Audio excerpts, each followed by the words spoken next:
L'équipe mobilisée encore ce matin pour vous aider à mieux comprendre l'actualité dans toute sa dimension et sa diversité. Vous le savez, tous les samedis, vous avez rendez-vous avec Mirador Mix qui réunit bien entendu des journalistes venus de tous les horizons, des journalistes qui ont aussi leur façon de traiter et de comprendre surtout l'actualité.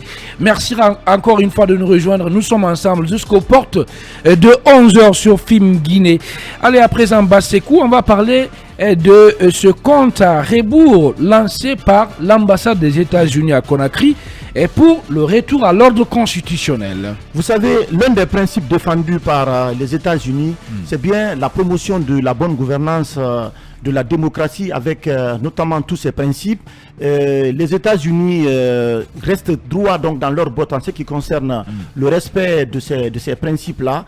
À la prise du pouvoir par le CNRD le 5 septembre, on a vu plusieurs communiqués des États-Unis qui rappellent la nécessité pour les nouvelles autorités guinéennes de travailler à un retour rapide à l'ordre constitutionnel. Lorsque cet accord de 2 ans a été trouvé avec la CEDEAO pour nous sortir de cette transition, les États-Unis donc se sont félicités de cet accord qui a été obtenu. Donc il dit que la transition commence le 4 décembre 2022 et que donc, la transition doit prendre fin en décembre 2024. Donc les États-Unis estiment qu'à partir de cette date-là, le compte à rebours donc a commencé et qu'il faut aller sur les grandes actions qui permettent aujourd'hui le retour à l'ordre constitutionnel. Donc c'est dans ce cadre-là on apprend que les États-Unis ont annoncé cette semaine-là un programme d'investissement qui concerne 4 pays, le Togo, le Bénin, la Guinée et un autre pays dont je ne retiens pas le nom. Je crois bien pour une enveloppe qui concerne une enveloppe de 15 millions de dollars.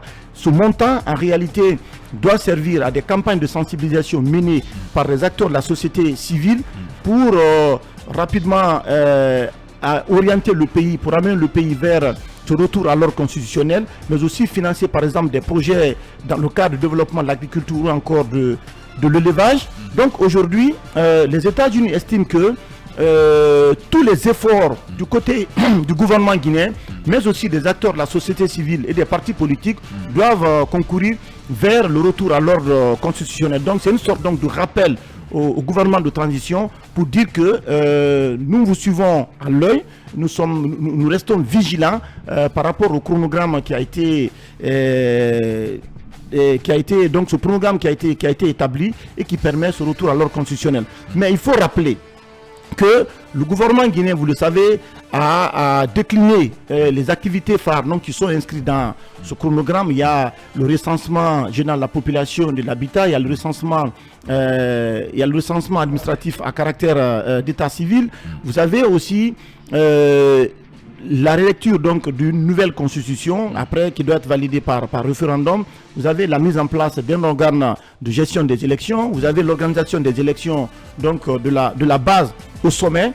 Mais pour l'instant, il faut rappeler Ibrahima Khalil qu'il y a quand même beaucoup d'interrogations sur un certain nombre d'activités qui permettent le retour à l'ordre constitutionnel. Si vous prenez aujourd'hui l'établissement du fichier électoral, même si on nous dit que le recensement journal, je crois bien, après c'est de ce recensement-là qu'on va tirer le fichier, mais il y a beaucoup de questions aujourd'hui sur certains nombres d'activités qui permettent rapidement le retour à l'ordre constitutionnel, voilà, la mise en place de l'organe de gestion des élections. Donc autant d'interrogations. Est-ce qu'on va dire proprement dit que la transition a commencé, les activités inscrites pour le retour à l'ordre constitutionnel ont commencé, surtout que jusqu'à présent, Ibrahima Khalil, il faut rappeler qu'il y a encore des discussions entre le gouvernement et plusieurs partis politiques qui ne sont pas d'accord avec la façon dont cette transition est menée. Ce sont ces interminables dialogues aujourd'hui qui sont en cours. Est-ce que passer beaucoup de temps à dialoguer aujourd'hui, Khalil, peut avoir un impact sur le calendrier, sur la durée de la transition? Eh bien, certains observateurs pensent aujourd'hui que si la Guinée continue de s'éterniser, notamment sur ces questions de dialogue interminables aujourd'hui qui ne terminent pas, avec des recommandations aussi qu'il faut vulgariser à l'intérieur du pays, eh bien, cela pouvait pourrait conduire à un glissement de date et ce qu'on ne souhaiterait pas. Donc je pense que les États-Unis aujourd'hui sont un peu dans leur rôle. On attend de voir comment tout cela va se faire. Mais encore une fois, il faut que les nouvelles autorités s'attellent à l'essentiel. Merci beaucoup, Bassekou. Réaliser tout cela. Merci beaucoup, Bassekou. Alors, Ibrahim Koné, peut-on parler de pression supplémentaire sur les autorités de Conakry? Écoutez, moi je pense pas que ça c'est une forme de pression. Les États-Unis sont dans leur rôle. Ils ont dit depuis à l'entame de toute cette procédure d'accompagnement de l'État guinéen, de la transition vers la sortie, aller aux élections libres et transparentes. Il y a beaucoup de pays qui ont fait des promesses. L'État guinéen doit être accompagné, les États-Unis en tête, l'a dit. Aujourd'hui, quand les États-Unis posent un tel acte, moi je pense que ça va en droite ligne de ce qui a été dit dès l'entame et qu'aujourd'hui, les étapes sont déjà définies. L'État guinéen, la transition a déjà défini les 10 points et aujourd'hui on a commencé les mises en application. Sans oublier qu'il y a plus. Est-ce que vous pensez qu'on est dans la bonne direction? On est dans la bonne direction. Écoutez, pour aller aux élections, il y a des préalables. Et aujourd'hui, c'est sur ces préalables que nous sommes en train de travailler. Mais sauf que rien n'est fait, on ne voit rien sur le terrain. Il n'y a pas question que rien n'est fait. Le FNDC a ses détenus jusqu'à présent. Il y a beaucoup qui est fait. Aujourd'hui, regardez, à la maison centrale, la semaine dernière, le Premier ministre, Dr Gomou, et le ministre de l'administration du territoire étaient à Kindia. Où il y a eu un atelier pour recadrer avec tous les bailleurs de fonds, pour recadrer tout ce qui est la mise en place de tout ce qui est recensement, l'identification des Guinéens.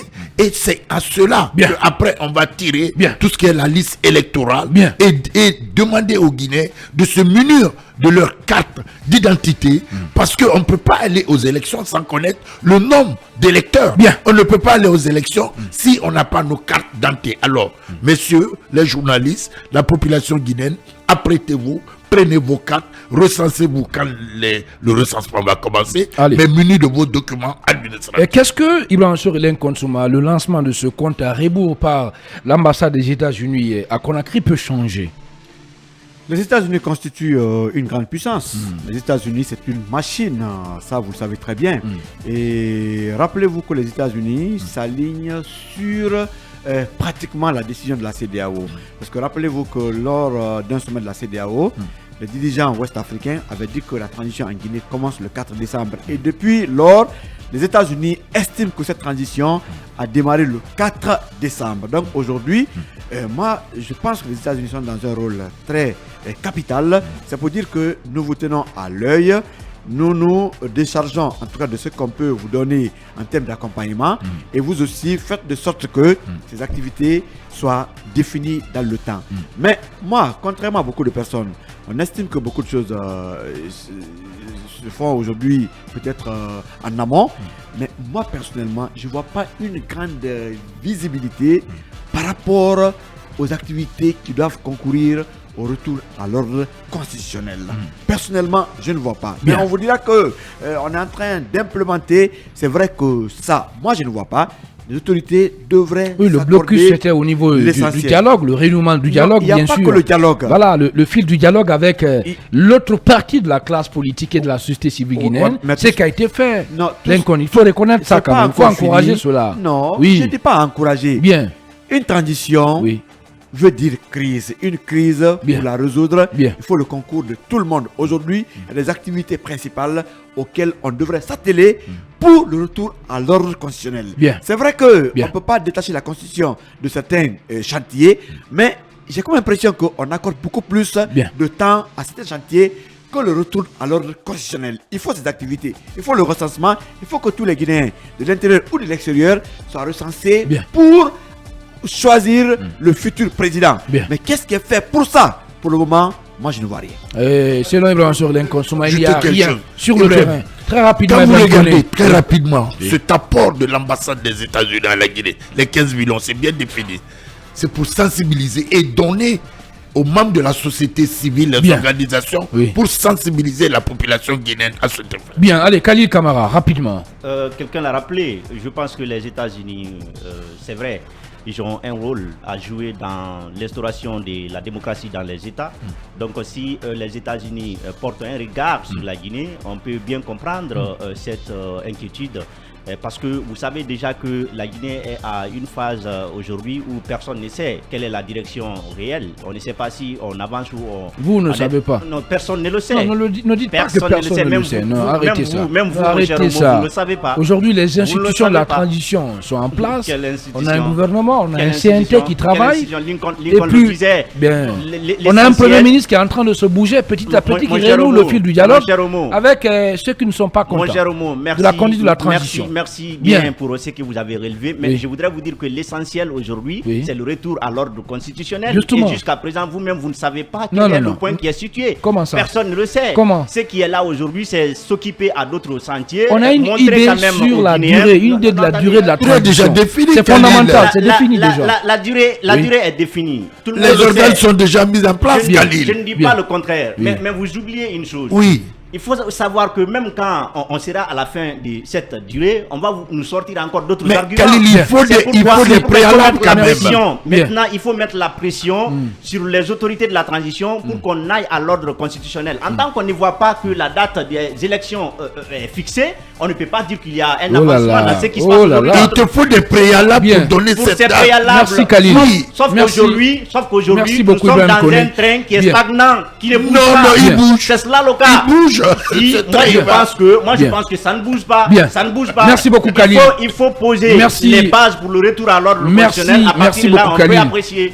Mamadou Abalde, votre analyse là-dessus, qu'est-ce que vous pensez de cette initiative de l'ambassade des États-Unis à Conakry? Est-ce que vous pensez qu'elle peut faire bouger les lignes, qu'elle peut, n'est-ce pas, disons, changer les choses? Non, le changement viendra de l'intérieur, viendra des forces internes. C'est vrai que les États-Unis constituent un partenaire important, comme d'autres de la Guinée, mais je ne pense pas que c'est une action comme celle-là qui pourra fondamentalement faire changer les choses. Qu'à cela ne tienne, je continue quand même à dire que les États-Unis, qui constituent un arsenal démocratique, jouent son rôle de gendarme, de veille, mais également d'arbitre, si on peut le dire ainsi. Mais je pense que sur ce qui est fait aujourd'hui pour le retour à l'ordre constitutionnel, je pense qu'il n'y a pas grand-chose. Il y a plus de nuages que d'actes visibles, clairs, concrets, qui mènent véritablement à un retour à l'ordre constitutionnel. Si vous regardez les 10 points du chronogramme, moi je pense que sincèrement, si on doit d'ailleurs les mettre en œuvre tous, je pense qu'il y a certains points comme le RAVEC, je pense qu'on pourra aller au-delà de 2 ans. Je ne crois pas que ce chronogramme soit réaliste. Je ne crois pas également à la bonne foi et à la bonne volonté des autorités actuelles de diligenter tout cela dans ce délai requis.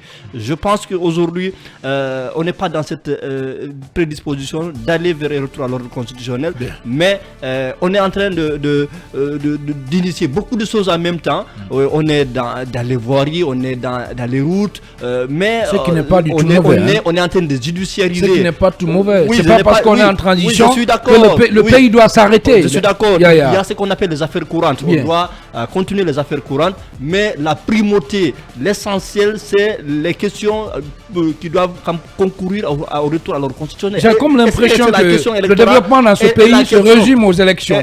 C'est grave, Yaya. Il faut arrêter ça à un moment donné. On est dans une transition. Non, il faut arrêter ça. Et une transition à une mission.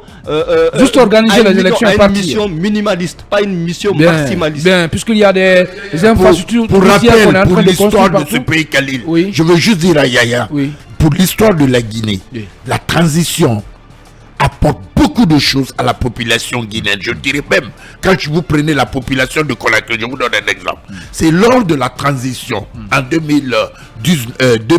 2008-2009 que les quartiers, les plus grandes parties des quartiers de Lambaye ont été occupés et de l'Afia. Je veux dire, c'est des acquis ça. Merci beaucoup. Et aujourd'hui, on est en train de voir toutes ces infrastructures qui se passent dans les quartiers en haut banlieue de Conakry. Bien. Allez, Ibrahim Sori Diallo. Oui, les États-Unis sont dans leurs droits. Ce sont des partenaires stratégiques à la Guinée. Ce sont des personnes qui apportent beaucoup plus, en tout cas, à cette transition, qui vont investir des fonds pour un retour rapide à l'ordre constitutionnel. ils ont le droit d'attirer l'attention du pouvoir de Conakry, mais ils ne peuvent que faire une pression diplomatique. Maintenant, la junte doit pouvoir quand même revenir à de meilleurs sentiments, convoquer le plus rapidement que possible les acteurs qui n'ont pas pris part au précédent dialogue. Bien. Parce que ce dialogue ne peut quand même pas se tenir sans ces acteurs. Il faut prendre Cellou Dalein Diallo seulement en 2010 a eu plus de 42% aux élections. Donc on ne peut pas quand même se permettre d'écarter des personnes comme le leader de l'UFDG. Donc la transition patine, elle stagne parce que le CNRD à voir ce qu'ils font, c'est comme si on a comme l'impression qu'ils veulent achever le mandat du président déchu. Je ne suis pas contre le fait qu'ils engagent des chantiers, c'est salutaire, mais je voudrais qu'à côté, parallèlement, qu'ils fassent en sorte que les points qui sont contenus, les points qui doivent être mis en place pour le retour rapide à l'ordre constitutionnel, qu'ils essayent d'exécuter et ces points, et ça commence par le dialogue inclusif. Donc, le fait qu'ils doivent aider à ce que les acteurs qui ont été écartés lors du précédent dialogue reviennent au pays et que la transition puisse prendre vraiment son élan souhaité par le peuple de Guinée. Dans un instant, c'est la pause.